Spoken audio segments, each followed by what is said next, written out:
Hello and welcome to the next episode of ADHD Mums. We have another cracker topic today. We are going to do the neurodiverse classroom.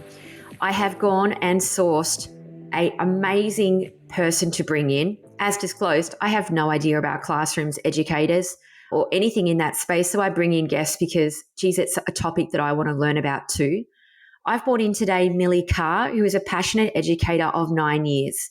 She's an ADHD mum of 3 children, 2 of which are diagnosed neurodivergent, and she has recently written a children's picture book, storybook, to help increase the visibility of ADHD in young girls and encourage them to unmask and be themselves. Welcome, Millie. Hi, thanks, Jane. Thanks for having me on the podcast. Now, just want to give everyone an update. Millie seemed to be a little bit panicked when she arrived because we just had an issue with the link, and I let her know that she arrived in 7 minutes, so 7 minutes late, which is a record. And then we actually created a plan for what we were going to do, said hello in another 7 minutes, and we started recording 15 minutes after this starting time. Millie, we are off to a cracker start. That is a record, so welcome. Well done us. Well done us. Knowing our ADHD brain. Yeah, well done us. I was actually checking my phone right in the morning because I was thinking, and my husband was like, what are you doing? And I was like, a lot of these people just cancel. So I'm just going to just check that straight up. And because of, ADHD, you overschedule, then you realize, but we are here and we are organized. So this is a really big topic, Millie. We've done 2 episodes on the school system. We've done one from the, girl point of view. That was an absolute cracker with Jenny Cleary. She was an ADHD mum who shared her experience. And oh my God, it was so emotional. I actually cried during it, which is unlike me. I loved that episode too, Jane. It was great. Oh, how good was it? I love Jenny. The second one we had with Tanya Waring. Tanya Waring came in hot, right? We were not planning on going there. We were going to actually talk about meltdowns. We went off into the classroom system because it's a struggle for me. So I am interested. And, the feedback I get online is that people want to know more about it. And she went more from that, not disruptive. I hate using that externalizing boy kind of place, which is a totally different perspective. Again, I knew nothing about, but with 2 boys, 5 and 4, that's going to be my future, hands down. And Millie's contacted me, and I invited her on the podcast because I love her website. I love her books. I've bought one for my daughter, Gigi, already. And Millie wanted to talk about, in more of a positive frame, neurodivergence and how it works in classrooms and how we can get ahead of it. So feel free to take over, Millie. This is more your space than mine. Yeah, no, I've been listening to your podcast and I've heard all the episodes, and I listened to those really important ones that you spoke about just then. Listening to it in the car, I was listening to it on the way to work, and I was like, I feel like, as an educator, to have my perspective as also being ADHD and having children, I just think it's something that kind of parents are struggling with at home, but teachers are also struggling with at school. And it's everyone struggling with something that I think can be eliminated and reduced with some simple kind of positive things that don't put too much work more on the teacher, but then also, on the parents as well. So it's a bit of a combination and a working together approach. So what I'm, talking about here is, and I'll use a bit of an analogy about flowers. I'm going to say, you've got multiple different flowers, and there's roses and tulips and all these different things. And we accept those things as a natural part of biodiversity. We don't expect a rose to be a tulip or vice versa. And the same is with the classroom. Assessments and diagnosis rates are getting higher and higher than they were in prior years in education. And I think that we don't accept these diverse things. We kind of deal with them after the fact. It's like we teach to a neurotypical kind of framework from the get-go and then go, okay, we've got these 5 kids we've got to kind of manage. How do we do that? We've got to do it all individually, and it kind of becomes really tricky. So my thought process, and I've done some readings and there's some fabulous books. The Neurodiverse Classroom, written by Victoria Honeyborn, I can give Jane you the link so you can show people and teachers. Fabulous resource about this kind of stuff, about, preparing for that diversity, preparing for the range of different neurodiverse people that are going to be in your classroom. You'll have people that have dyslexia, ADHD, autism, dysgraphia, so many different learning differences. I'm not going to say disabilities, because I feel like the thing is, a lot of the time they're seen as disabilities because the environment that they're in makes it a disability. It's not always a disability. Some of these things that, we experience in students and children that are neurodivergent, it's just that the way it's set up isn't set up for them. So it becomes a difficulty, it becomes a disorder, it becomes a difference. So yeah, my whole philosophy and view around it is changing that and making it that we go in from the get-go, from the start of the year, we organise it in leadership teams, and we go in and we prepare for this and we set everything up knowing that we're going to have the differences and the difficulties, and it doesn't disadvantage anyone else that isn't neurodivergent. The neurotypical people, it doesn't disadvantage them. If anything, it might pick up some kids that we actually can't see that have these neurodivergent tendencies and are able to mask it. That's really interesting. It actually made me think of pre-diagnosis when I was expecting myself to operate neurotypically and I was expecting my kids to operate neurotypically. And I just went out and about and just expected that we could all just cope. And we would go and meet friends and go from activity to activity or whatever everyone else was doing. And then I would kind of look at myself and my kids and be like, why are we not coping? What's wrong with us? And I think that's really interesting what you said about the classroom, because now the way I think about things is completely differently. I'm like, okay, well, I know we've got a birthday party, so we 100% cannot do any activities after that. We'll be lucky to make it home alive. And I think what you're talking about is becoming more proactive and preparing for that, as opposed to, waiting for shit to go south. And then as a teacher being like, I don't know how to get back out of this situation that we're in. Is that what you're referring to? Yeah, exactly. And we don't have to wait for a diagnosis to make these changes either. So it's like, we don't have to be like, oh, we probably suspect this person has got some kind of neurodivergent, tendencies or something's going on there. But, let's wait for a diagnosis, or we can't get the parents on board for a diagnosis, which is very common. I'm going to, not everyone is open as you and I, Jane, to diagnosis or, supporting our children at home in that way. So we have to support them at school, but we don't have to wait for those things. So making some changes and anticipating these differences in amongst the classroom is just going to benefit those students, the students that are diagnosed, the students that aren't, and even the neurotypical people. So yeah, planning and pre-knowing, because I'm the same as you, Jane. I know myself and I know that I need certain things in place. Like today, I was quite prepared before our podcast. I made sure the earphones are working, and that's why I was still kind of a bit stressed that the link wasn't through. So I know that I prepare myself to stop that kind of anxiety and that stuff that happens to me if I'm late or whatever. So yeah, preparing the kids and knowing that if we can set them up from the get-go, and also knowing, teachers sometimes get really overwhelmed. I've got 7 different diagnoses that are all different. You don't have to treat a lot of those diagnoses differently. A lot of them can be catered to with similar things across multiple diagnoses. So it's not like you have to be an expert in ADHD, in autism, in dyslexia. And I'm not either. I'm probably better in ADHD and autism than I am dyslexia, and I have to do some more reading. But it's still things that I'm doing can cater to these dyslexic students the same way that I do with ADHD students. So you don't have to be an expert as a teacher. I think that kind of helps teachers a little bit, because they feel a bit, stressed about, I have to know everything, and you don't have to know everything to cater to these students. Yeah, I agree. And one of the common themes that I've found with the people that I've spoken to is that a lot of the parents aren't asking for major changes. They are not asking for, $20,000 systems to be built into classrooms for their children. They're talking in their mind quite simple, cheap strategies. I suppose, though, from the teacher's point of view, if half the class are asking for slight variations, that can be hard to keep track of. But what kind of things specifically do you think you could do for kids with ADHD or autism? That would be like a pretty good strategy that would work across most of them. Yeah, so there's quite a lot of different things that I think that you can do. Some people will be already doing these things. There's some really fabulous teachers out there that understand some of these things. The first thing is around the communication.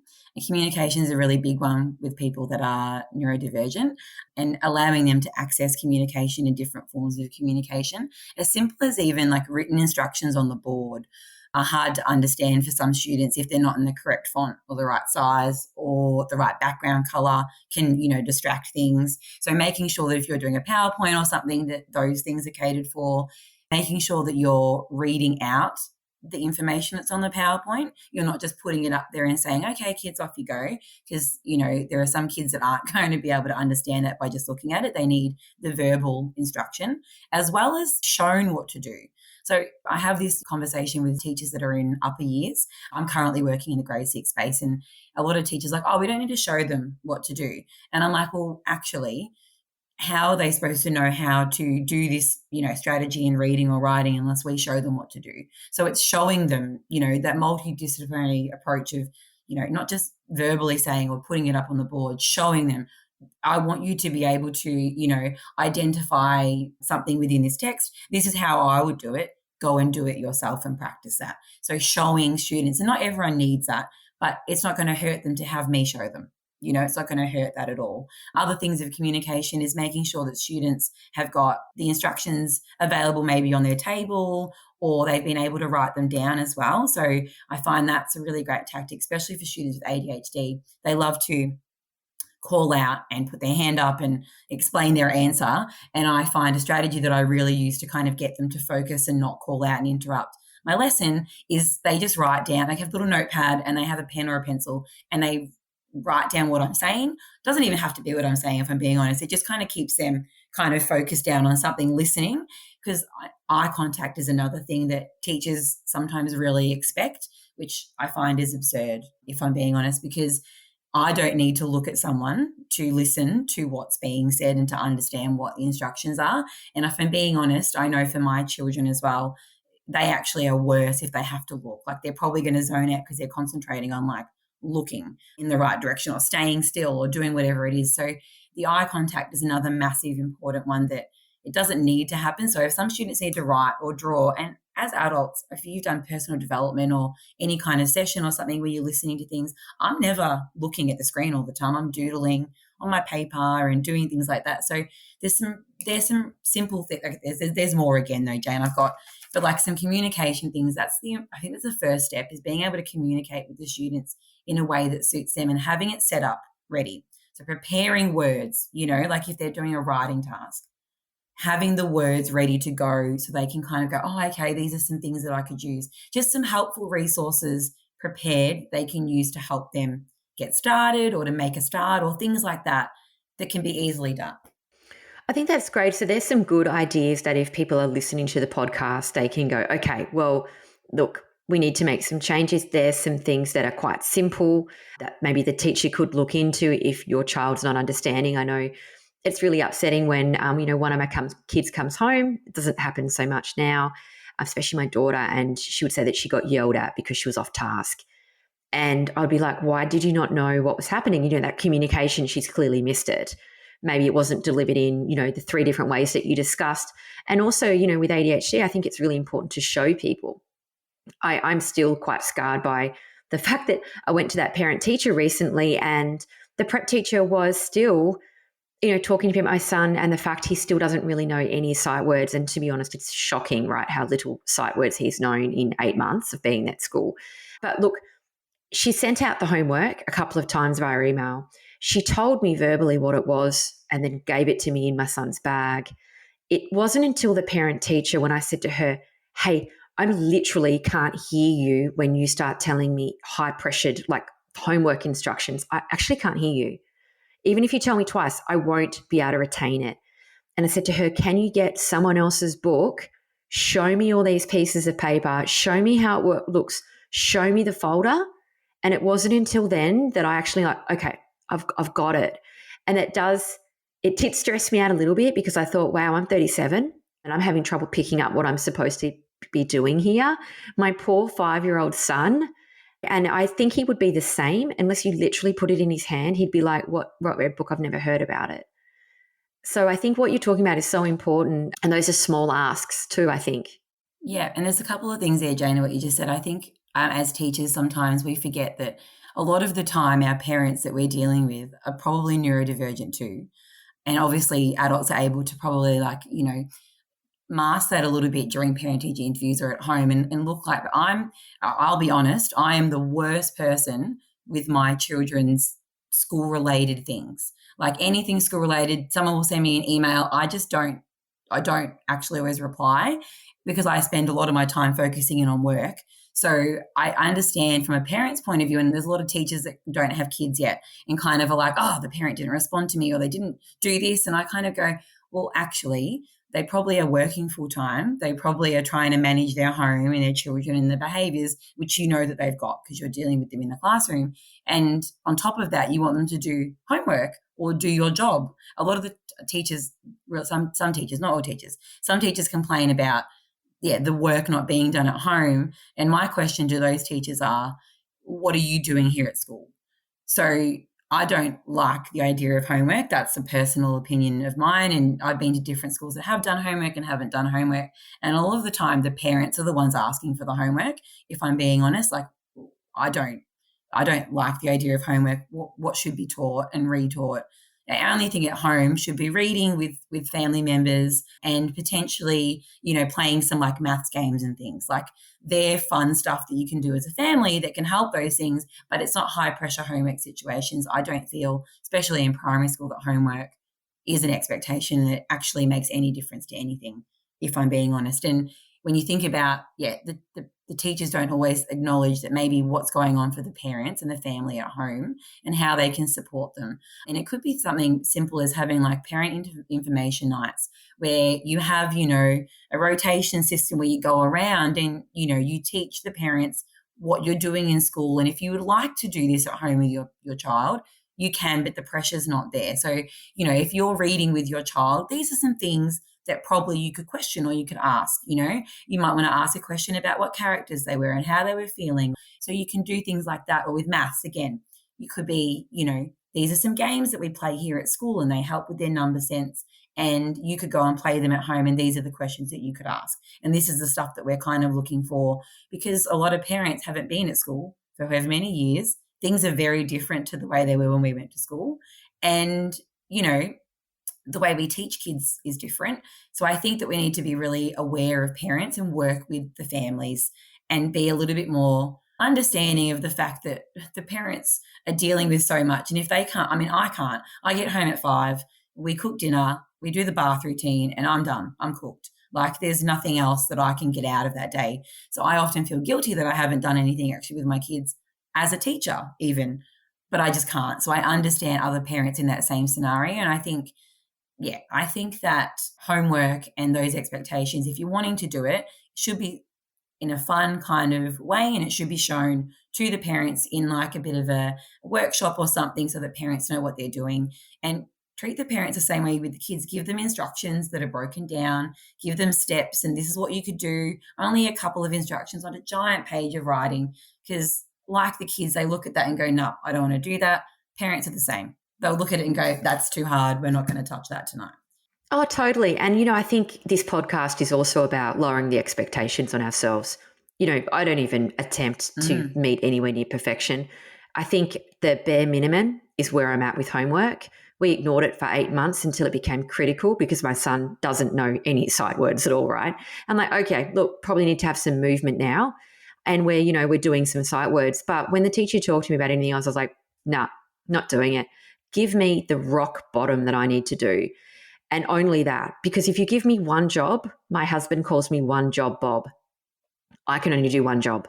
Don't give me the wish list. I'm not going to be able to do it. The same with my daughter. They give us all the apps and all the stuff we've got to log in. I put it in the cupboard. There's one book, one spelling thing she does per week. That's it. Bare minimum. And I think if you're listening to this podcast, bare minimum's okay. Bare minimum is actually pretty good, really, compared to doing nothing at all.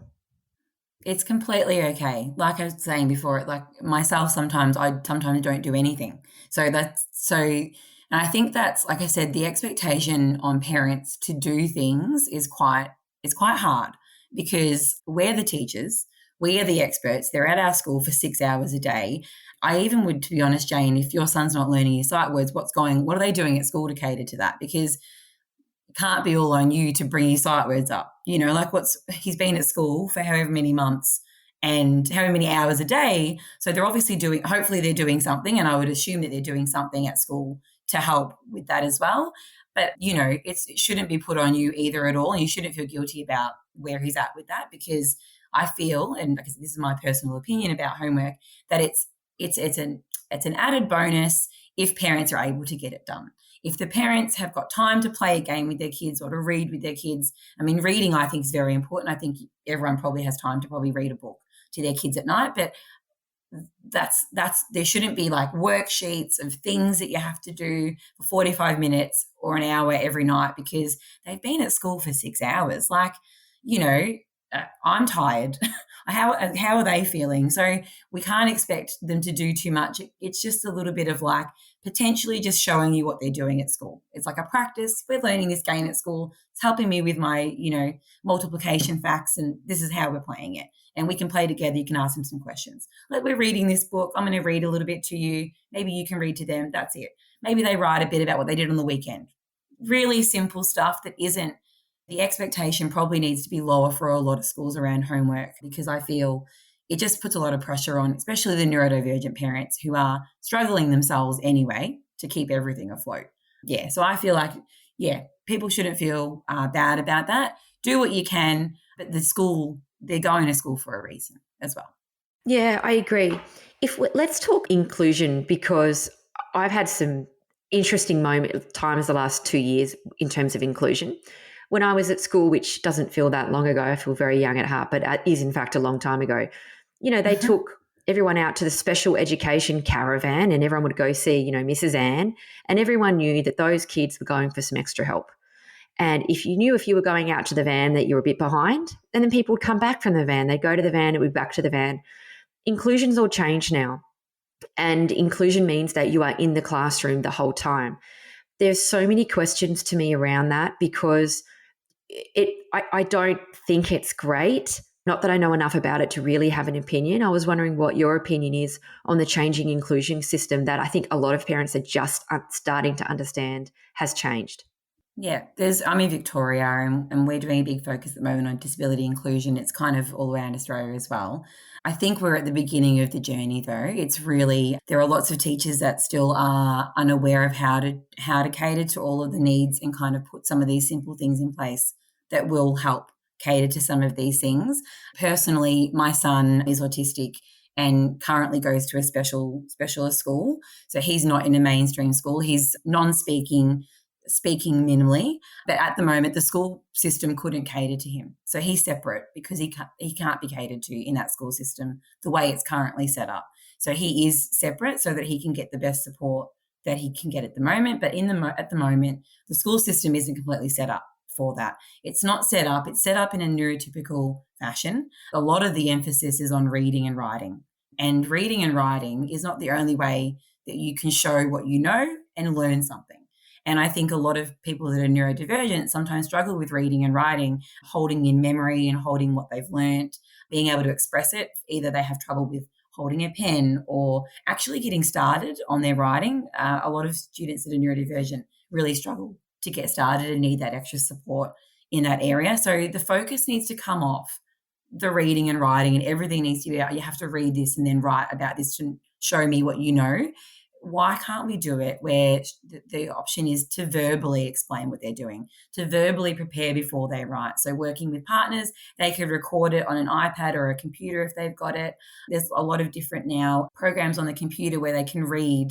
So it's like, software that can read the writing on the page for you. There's also special reading pens. They're quite expensive, but you can get them, and you can touch any word on any page and it will read it for you. Because I feel like, especially as the kids get older, if they've lost some of their struggle with some of these reading abilities, it just kind of, the gap gets bigger and bigger. So if we don't have some of these things that we allow students to use, so a lot of teachers are like, no, we can't have some kids using the computer and some kids not using the computer. And I'm like, well, how come? Because some kids can't write. They can't handwrite properly. Like, it's really hard for them to do that. And you're going to get a piece of messy work that was probably not as great as if they typed it. Or you've got kids that are better verbally than they are writing. So they could give you a fabulous story. They know all the information they need to include. It's just getting it down. So why can't they record themselves and then go back and maybe copy what they've recorded? So I think inclusion, and we're at the very beginning of the journey, but it's not about equality, it's about equity. Equity means that everyone gets what they need at that moment. Some kids have got computers, some kids don't because they don't need them. Some kids have got fidgets because they need them, some kids don't. Some kids sit on chairs, some kids sit on the floor. Some kids, it's individualizing what students need and getting the kids to understand, because I know that this is a bit of a problem with students as well. They go, well, why are they sitting on the chair? How come I can't do that? And I think it's about teaching that awareness to students about everyone is different. Everyone needs different things. What you need is different to what that student needs. And, if that student's doing something, obviously it's because it's for a specific need that they've organised with the teacher. And having that time to get to know the kids at the start of the year, learn what their needs are, trial different things, and have that acceptance and having that culture in the classroom of accepting different students. And it comes from the top of leadership. It really comes, and I'm lucky. I'm in a really quite a good school for the most part. We do a lot of these things. There's different teachers throughout the school that are doing probably not the same kind of things, but from the top, I think the belief is that we want a culture where the students are accepted and they feel happy and safe in their space. And I think if you create that with your classroom, that inclusion comes with all these other little strategies that I'm kind of providing. They're little things, but you've got to create that overarching inclusion by reading books about characters that are neurodivergent, reading books about characters that have got different, race, different gender. All of that stuff is so important. Talking about it, kind of doing a lesson around what ADHD is. What does that mean? And I know for me, even a few years ago, my stereotype of ADHD was of the boys that were running around kind of being disruptive. And that's not what ADHD is. I know that now. And the kids don't know that. Other teachers don't know that. So it's kind of breaking those stereotypes down and kind of learning and being accepting of each other and kind of understanding that, different students react in different ways and being able to manage that as for kids and teach them that, but then also do that as teachers and create that really positive, inclusive culture. Yeah, I think that's pretty massive, to be honest. I think you and Tanya Waring would get on really well because she's all about proper inclusion. And I suppose properly including people and having everyone in the classroom, which I know I said, I don't disagree with doing it that way. I disagree with the amount of resources the teachers get because I think they get stuck with a lot of diversity and they've got no extra support and they can't move some of the kids in and out with different resources because they don't have any. That's what I have a problem with. Proper inclusion, having all the resources in the classroom, a supported teacher, I think is 100% the best way to do it. I don't think the teachers are being supported enough. And then I think that we also get a culture of you're different, you're disruptive, I don't like you. And then that culture of that is then displayed out into the playground, which is then you get that bullying. And I think there would be a really interesting take, and we have it at my son's school at the moment. He was getting punched and hit repeatedly at school all last term. So he wasn't the kid who was doing it. He was the kid on the other end of it. And when I spoke to the teacher about what they were doing about it, what they were doing with the other kids, I wasn't happy about because they were segregating them, taking them away, taking away their privileges, not having lunch break, sitting in an office. And I felt for the kids that were the perpetrators to my son because I thought, well, how's this ever going to get better? He's never going to have a friendship with these kids. They're only in prep. They're going to be there for 12 years. How is this going to work? And I think you've really talked about that culture change where perhaps if you gave those children leadership roles or let them be good at something, build up their confidence, included them, then maybe there would be less of this gap, which is then when I see in society when people make comments to me that are a little bit probably not the nicest thing to say about people with ADHD. It's just that they don't know any better. It's not that they're malicious or they're, have got some kind of bad intention towards neurodiverse people. They literally just don't have any experience. They don't know what to say. And they have all the old school, beliefs that you've just suggested. So I just think that's an incredible, like a culture change within a school. Oh my God, I think that's a great point. I think it's a culture change just nationally. This is not just, and there are people within schools that are thinking this way. It's not just me, it's not just you. There are people within this system that are thinking this way, but it is tricky. And you mentioned the resource element of it. It's tricky in that, I mentioned some strategies that would cost, allowing computers, allowing technology that allows them to read, allowing those special pens or there are some things that kind of are extra stuff that we need to make sure are available for teachers to be able to use if they need. And teaching is a very hard job. It's really hard. It's so draining. You're not just teaching the curriculum. You break up fights, you're managing emotions, you're managing the behaviors. There's so many things that are going on for teachers. And I think sometimes bringing a new thing and going, this, this is like, you've got this acceptance and inclusion thing. It just seems like another thing for teachers. So they kind of almost shut down. We have a lot of new things happen in education a lot. So we do things for a few years and then they change it, and then we do something else and then we do it again, and then new research comes in. So we do all these different things to change and try and do the best job that we can. But I think what happens is teachers we don't have a lot of time to train teachers. So we're teaching and we have meetings, a couple of times a week outside of that, but we have so much to cover. It's like, what do we prioritize? So it's like, sometimes there are meetings about reading content and what that is and how to help teachers with that. But then it's also the wellbeing stuff. I think this stuff is so important that it needs to be done more, because teachers don't realize that you don't need to be an expert to start some of this stuff. They don't have all of these ideas. I mentioned it I think 2 weeks ago to another teacher. I'm in a kind of coaching role outside of the classroom at the moment, and I mentioned to a teacher just to let one of the kids who was disrupting her constantly to just let him write down what he was thinking, and then he could tell her later. And she was like, oh my God, it's made the biggest difference. Like, just a small little thing, but she didn't think of that. She was like, so he was constantly being, so-and-so, stop talking or move over there. And you can just do something to swap it, put that energy into something different. So teachers don't know all this stuff properly, and it's because we don't have a lot of time, and the time comes again from up top, from the governments, from our principals, and what they put and where they put the professional development for teachers needs to be this stuff. Because if we can't work out well-being and work out behaviour, the kids can't learn in this environment. Not just the kids that are neurodivergent, the neurotypical kids are trying to do stuff, and then the kids are disruptive because of the environment that they're in isn't conducive to their learning and to help them do their best learning. Or the expectation is it's only reading and writing stuff. You have no other way to respond.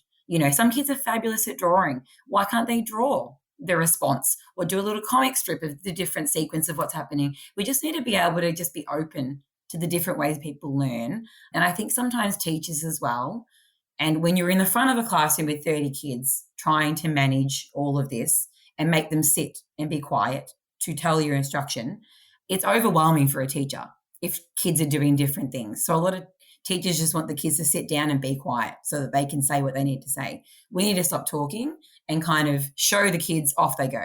So the sitting down and the talking kind of breeds a bit of a problem too. So there's multiple elements to that. The resources, the teachers a lot of the time are trying their hardest. Most teachers are really trying super hard. There are teachers leaving. We have a massive teacher shortage here in Victoria. We can't get CRTs.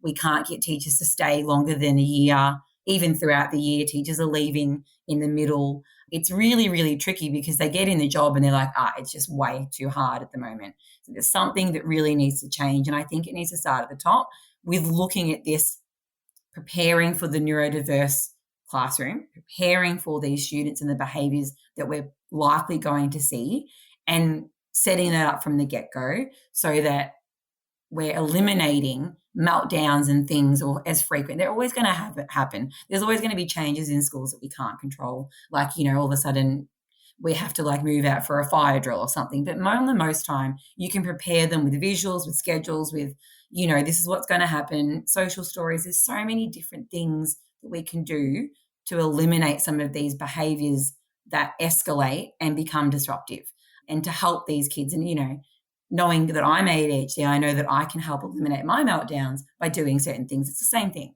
We're trying to eliminate it before it happens and before it gets really big.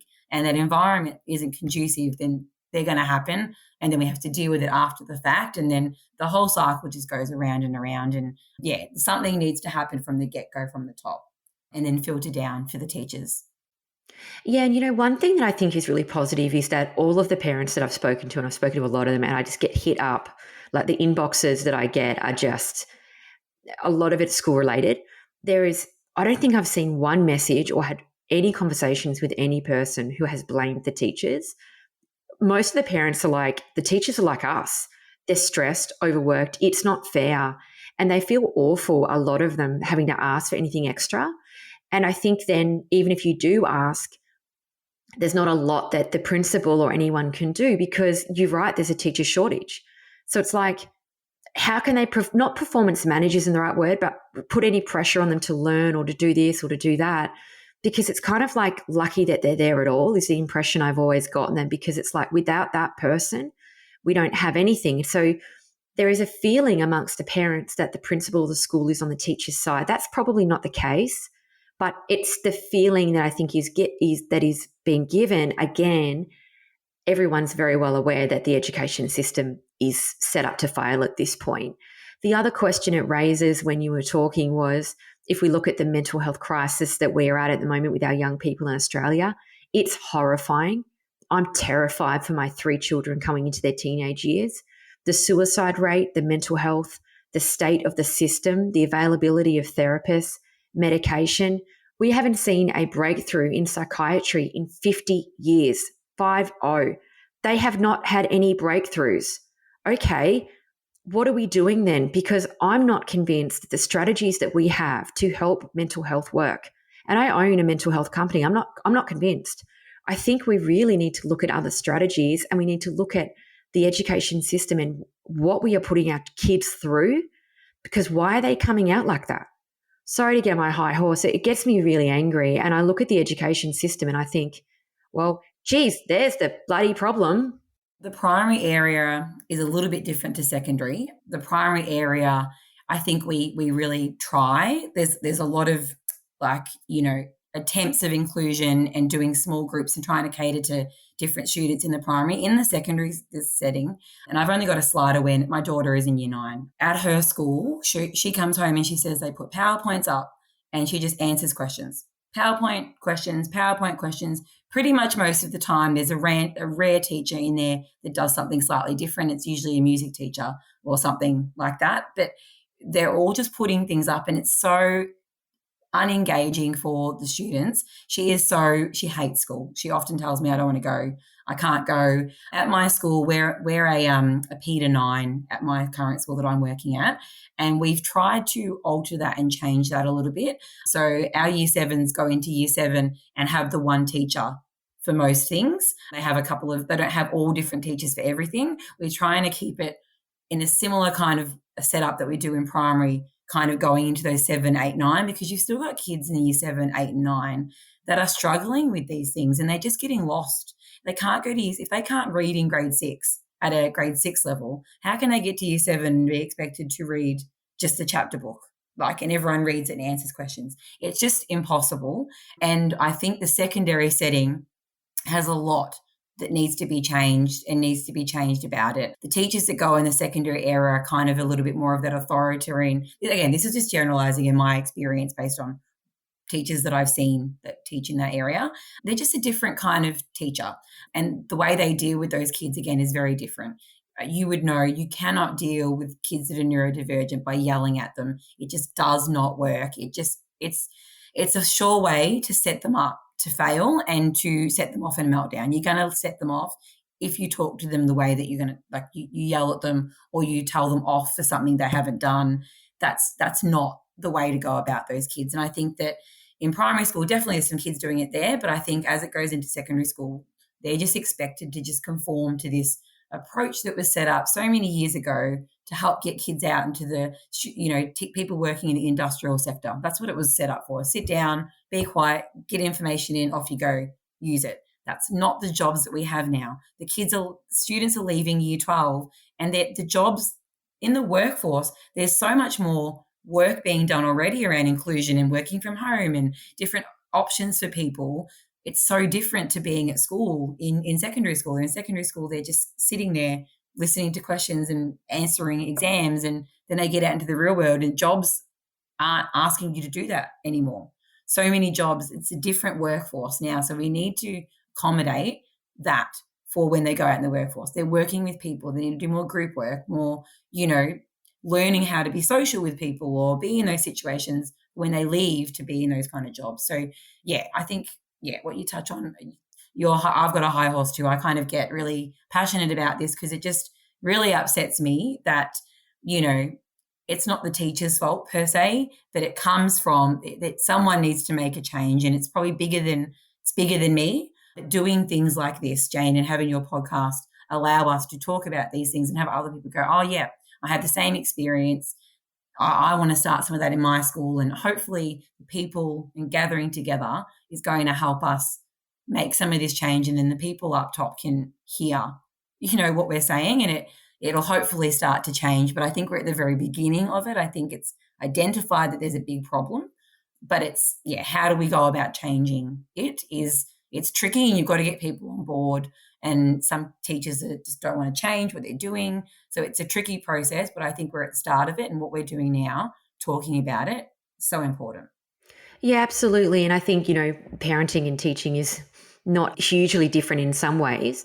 I had an OT at my house yesterday, and one of my kids went into full meltdown, just transitioning from playing cards with the OT to getting in the car. And I mean, he was given plenty of warning, like an OT's in charge, right? I mean, how much more, can you really get with that in terms of what we could have done differently?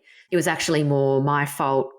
Well, not my fault, but look, he was colouring something in, and I went to put it on the fridge, and I didn't realise he was still holding it, and a little bit of it ripped. So the whole thing happened there.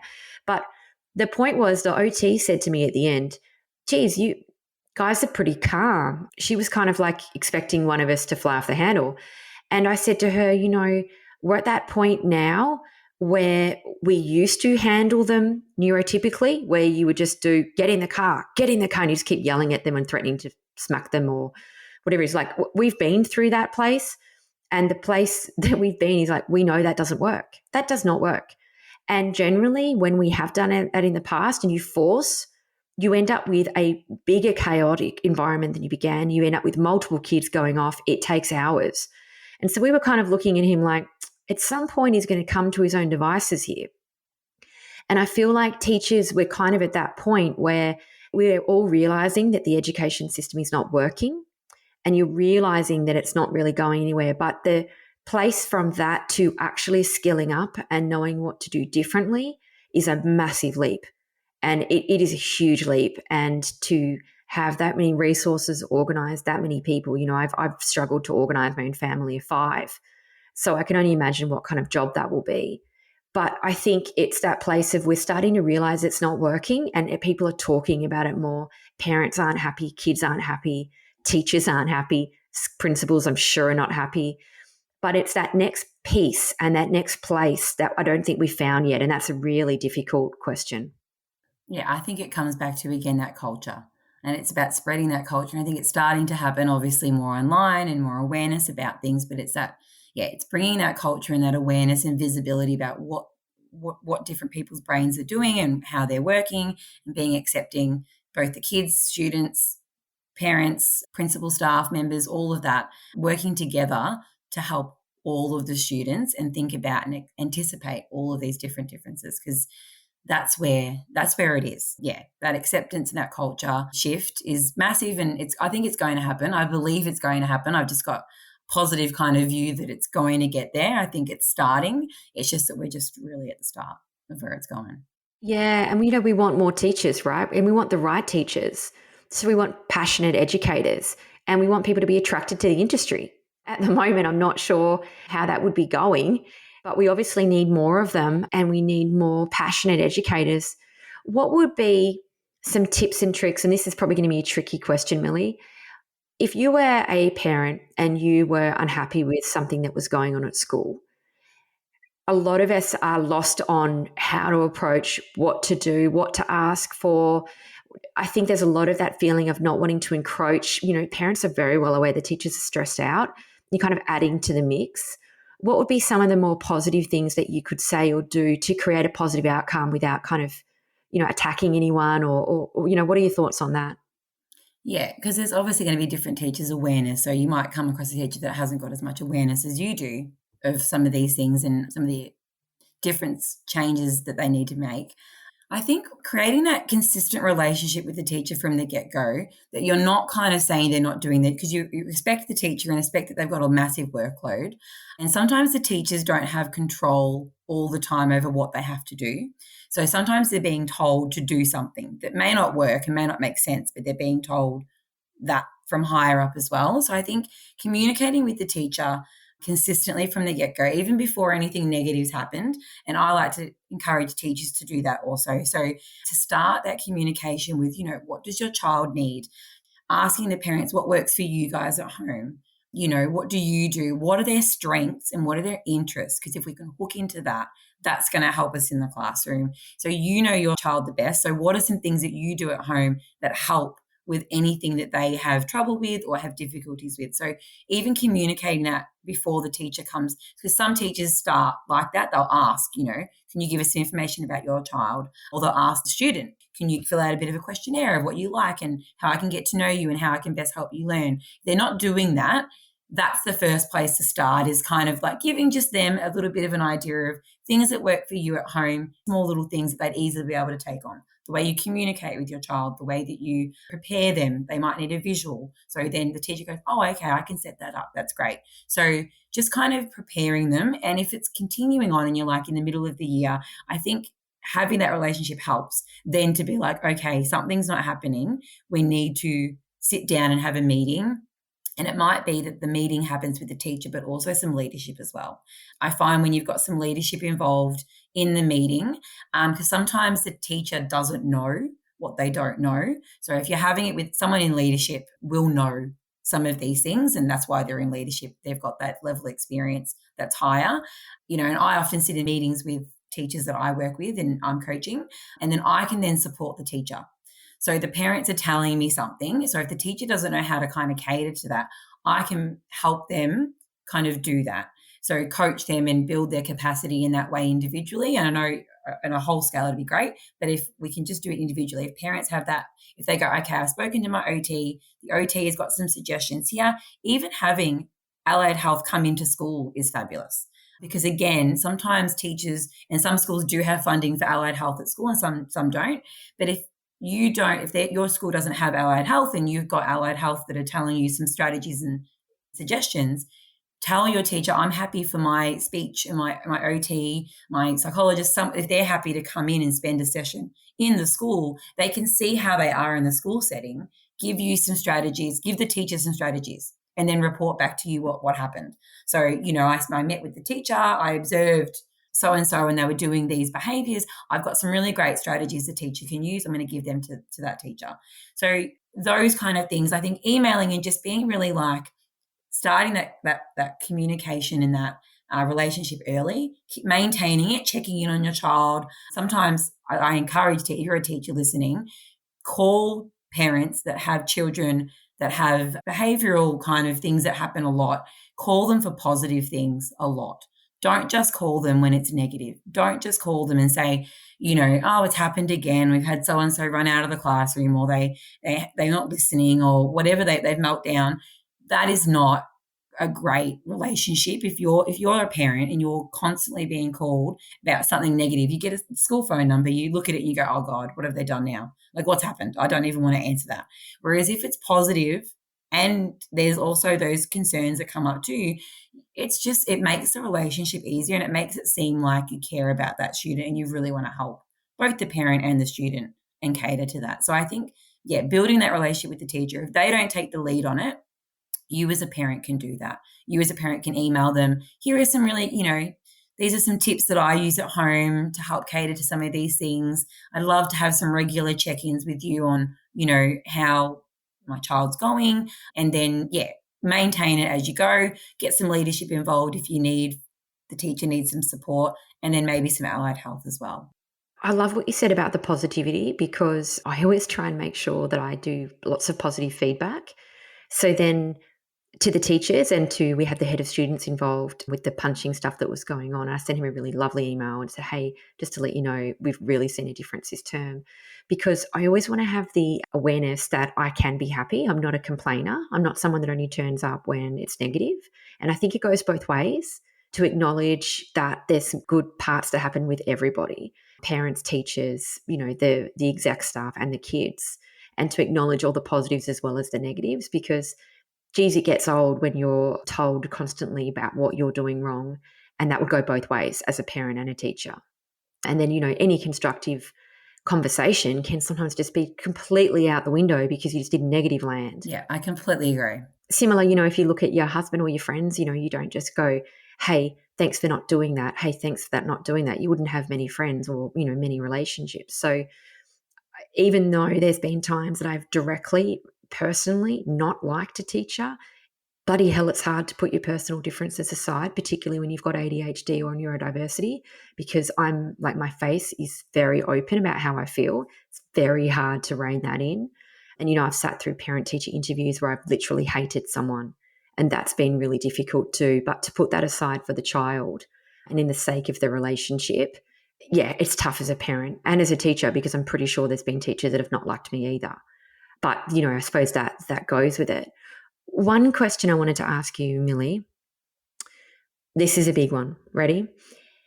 ADHD mums, I hear so many of them, they inbox me. How do you pick the right school for your kid? What should we be looking for? Because when you walk in, they all talk about inclusion. They all talk about what they do, but whether they actually do it or not, you don't know until you get there, and then your kid is ripped out of one into the other. What would be some kind of tips that you would be looking for in a school? I think it's really, and they all do, they try and put their best foot forward and try and make it look fabulous. I think I would be really cautious of people and people going on tours and things like that, talking just about academics, really cautious about people that are talking about NAT plan results, or, that they've got all these fabulous things in place for reading and writing and maths. I would look for a school that's looking at everything, talks about the specialist program, music, art, sciences, that talks about, potentially special lunch clubs that they do for students that are struggling, or how they have like the library available for students in the day, or thinking about those programs that they've got that are not the educational programs set up. The well-being, how are they looking after your child's well-being? So the well-being should be at the front, and then all of the other stuff happens after well-being. So I'd be looking at and again, they might say these things and may not do them. So it's hard to know in those kind of environments I get a good, I don't know about you, Jane, but my ADHD gives me some really great sense of stuff. I just know things. If I walk into an environment and I feel something off, I'm like, I can tell something is off in an environment when I first go into it. I mean, my school is really like, the teachers are all very happy there. We have got artwork and stuff painted on the portables. They look inviting and pretty. We've got this special like seating area that has this lovely tree thing that we got the kids to do. There's all these stories that the kids have written and then were made around the school. There's all these like really great things that were, again, extracurricular, culturally diverse things. The flags that we have even, we often sometimes change the flags to have different things, flags up there for, again, gender and our Indigenous students. So I think it's just thinking about all of those things and what does the feel of the school have, and are they talking about well-being and things that aren't just reading, writing, maths? Because if they're talking about scores, and some parents care about that stuff, some parents think that's what the important things are, but it's not. So if they're talking about, we've had the best NAT plan scores in reading for the last 3, that doesn't, to me, I don't care. How are they, the well-being is important. That stuff comes when the well-being is important. When the kids want to be at school, they feel safe at school, they love the environment, they love the teachers, they feel the teachers believe in them, they will do well. So those things come first. So hopefully they're able to give that in a bit of a tour, and you're looking for something like that. You're looking for a school that looks like they put extra effort into things that aren't just academics, into like making that environment really important. Our school feels nice, like it feels lovely to walk around. It's well maintained, it's colourful, it's pretty, kids' artwork's up all over the place. It just feels good on the outside, even before you walk in the classroom. So if you walked through there, you'd be like, oh, this like, it looks like they're going to put a bit of effort into stuff. I think that's important. So that's probably a couple of tips. I think, think about the well-being over the academic stuff, and that give you a bit of a tip. Okay. And controversial question, but I hear it and I see it everywhere. Do you think there's any differences or, between private and public? A lot of ADHD mums say, okay, the public schools are better resourced, the inclusion areas are better. And then you get other people that go, well, privately they can attract a better teaching staff because they pay more and the packages are better. And in Catholic as well versus independent, is there any, comment you could have on any of those? That is very controversial. And I will say and preface this that this is my opinion. So I can't say for everybody what everyone else's opinion is. I work at a public school. I send my kids to public schools. I refuse to send my daughter to a Catholic school. Catholic schools, the way things are done in Catholic and private schools, they can do their own thing a little bit. There's the curriculum is still there for them to follow, but they can do kind of their own thing and work around it. And the way they do things is a little bit different than public schools. There's like a government mandated based on research what we're doing. And a lot of that, it's progressing as we go. And we're at a point where there's some really great stuff coming out of our government, kind of in Victoria especially. Victoria has a very fabulous education department that kind of filters down. There's some really great initiatives going on there. I also feel that the resources can be different at different areas. And I remember you speaking about it a few episodes ago about, different. So depending on what you put on the enrolment form is the amount of funding that we do get. That is very true. So if you overestimate your job or your qualifications, it does change our funding. And also the students that we identify as our tier 3 students changes our funding as well. So things that we have to make adjustments for, we get more funding for those things. Different areas get different funding. So personally, I feel that there is that everything's going in a more inclusive way in more government schools. In private schools, they can hire, they do pay more, and they can hire people that want higher pay, but that doesn't mean you're going to get a better teacher because you're paying them more. It doesn't mean you're getting a better teacher. If I'm being honest, so I refuse to go work at a school like that, even though I get paid more. And I feel like I'm quite a good teacher in the classroom, and I won't go to that kind of, everyone has got different preferences, but I feel like, in religious schools and Catholic schools, they have to do religion. There's like time that's kind of like taken out of other things to do religion, and that's part of their curriculum. There's different things, positives and negatives to both sides, but ultimately I feel like, and public schools and private schools are going to have potentially less students that are having difficulties because they can also accept different levels of kids. So they actually can exclude kids and say, no, we're not going to accept you. So a lot of schools that are private, you have to sit an exam or something to get in there. You can't just go there. So that eliminates a lot of those kids that have learning disabilities or things going on because they exclude them. So they've got this entire environment the neurotypicals are sitting down learning, and it's a bit quieter because you don't have as many of those students that are neurodivergent because they can kind of exclude some of those things that happen. Whereas government schools, we have to accept whoever's in the area. So we just get, whatever's in that zone, in that area that we've got. So that's kind of my roundabout kind of way of, I'm really happy in my government school. I feel like there is still work to be done, but there are some things that are positively happening in that space. Different states are obviously slightly different in terms of what they do. But there are some positive things in our Victorian education space that are coming through. It's just a slow process of changing some of those things, but we're getting better at it. So we're at the beginning, but I think government schools, they have more of that diverse needs to cater to. So we're getting better at doing it because we have to, because we've got all this going on and we have to kind of cater to it. So I don't think there's any benefits. I wouldn't say definitely go put your child in a Catholic or a private school because that's going to help your child better. If anything, their tolerance for your child's behaviour probably will be worse, if I'm being honest, because they've got probably strict policies about, you hit someone, you're suspended, off you go, rather than taking the fact that the kids had, the environment wasn't right or there's equity potentially in that. Whereas I think it'll be like if you don't follow the rules there, they're the rules for everyone. That's kind of my personal opinion, but that's just my opinion. So there's obviously different teachers with different opinions. Oh, no, I asked your personal opinion. I talked to a OT and a psychologist the other day, not on this podcast just because they're my friends and I just talk about this stuff all the time. And I talked to them and they said similar to you in some ways. They said, look, a public school can be brought down by a not the best principal. that can happen. A private school can be brought up by a great principal. You don't know. It comes back to that. But they also said, again, similar, the world is full of neurodiverse people. And the best school for a neurodiverse child would be to go to a school with neurodiverse children. However, it has to be properly managed, because if you've got a lot of bullying behaviour towards those neurodiverse children, you've got overworked staff, you've got poor policies, poor practices, and you've got, chaos. That would be awful. That would be a horrific environment for a neurodiverse kid. But the right school that manages things properly with neurodiversity is a better move.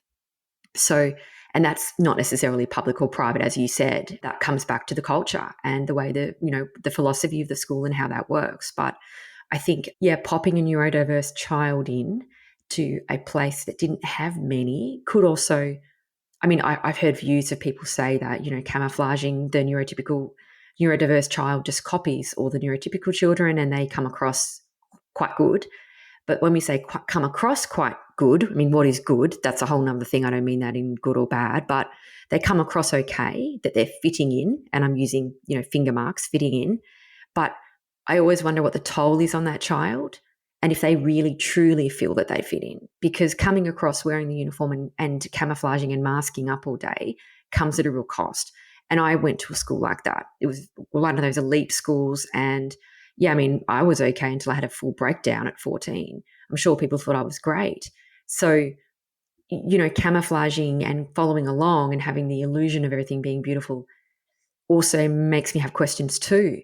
So I don't know, it's a really tricky position for mums to be in, I think. It's so tricky, and it depends on different schools will have different teachers and different principals, and it comes from the top, that culture. So it's really hard to know which school is the best one until you're kind of in it and you're experiencing different things. You might have one great year at one school, in the same school the next year have not a great year. It depends on the teachers as well. Do you mean different teachers are different? So it's different. It's really hard because not all schools have exactly the same teacher the whole way through. So there's variety within that as well. So there's never going to be, I think the thing is, you over stress about whether you've made the right choice of school. And I think you just need to kind of get a feel, see what they're saying, and just kind of give it a go and see how it goes, because it's really hard to kind of over stress that and make that. It's a big decision, but you need to make a decision, I guess, and you can't just, there's going to be some negatives at every school. There's going to be some positives probably at every school. There's going to be some that are really not great for your child, and there's some going to be really, really accepting. So it's just trying to find the one that's got the most positive and great environment and culture for your child that supports your child really well, as many throughout the years that they're there. That's probably the best way, I guess, to kind of get into it. The masking thing, when you were talking about that kind of hiding and camouflaging within that, I feel like I went to a Catholic school myself personally in primary and secondary, and I did feel like I had to do that. I was very highly, highly masked the whole time throughout my schooling, and had multiple breakdowns at home and stuff, but not at school. And I struggled and overworked to show up the way that the school wanted me and needed me to show up. And it's exhausting, absolutely exhausting. So those poor kids that are trying to do that, sure, it looks like they're managing from the outside, but that's a whole nother, I guess, kind of issue or topic, Jane, that we can cover again. But that's something that, they struggle with, but we need to be able to identify those kids as well, because you can really see the loud ones. You can see the kids that are obviously, doing things that are different in the classroom that don't hide it as much. The ones that hide it, they're the ones that we really need to try and catch a little bit, because they're the ones that are falling through and not being recognised for so many years and struggling without having that extra support. Because that's why going back to my original thing at the start, the neurodiverse classroom, if you set it up in a way that caters to all of this, those kids that we kind of don't really realise, they can still get that help. They can still get that support inadvertently, because we've set it up in a way that expects those things in the classroom. So it doesn't matter if we can't completely identify those kids, or they're really good at kind of camouflaging it. We can set it up in a way that it still supports them. They're still going to be able to have that support of knowing they can have their instructions there, or they can, act it out in a certain way, or talk to a part, whatever it is. they can do it in a discreet way because everyone's doing it, so it doesn't matter. Yeah, and I think what you're talking about there is creating an inclusive world, not an inclusive classroom, beautiful. I'd love that for my children, but we're talking about, dropping the labels, dropping the diagnosis, who's got what, and just creating a supportive world that everyone can live in. I mean, and then what we're doing is we're creating a generation of children who just accept everybody's difference, cater to everybody. You don't need to label who's got what. You just are. We're including everybody, and I don't want to go on the whole love is love thing, but it's kind of like, well, we're all just here doing our best. Which, oh my goodness, can you imagine if we see that in a lifetime? That would be an achievement. It's such a positive thing, but out there. Oh yeah, it's like super out there. I know. Sorry. I talk about this stuff with other people and they're like, that seems a bit out there. I'm like, no. I'm going to be 80 years old. I'm going to go, remember when I made that podcast, which is so obsolete and like a DVD or a CD, or it's like a tape, probably be like that. And, we can all feel that we were part of it. I think we will finish up, Millie, but what I would love to do is to get you back for the highly camouflaged subtype of, female ADHD and ASD. Real passion area of mine, and I know it is of yours. Let's finish up because we've done such a great, thorough job on the classroom, I think. And then we will finish up and we will move on to that next time. But thank you so much for your time, Millie. This has been an absolute cracker interview. I've learned a lot. Thank you. No, thanks so much, Jane, for having me on. It's really important to have people like you doing these kind of things. So thank you.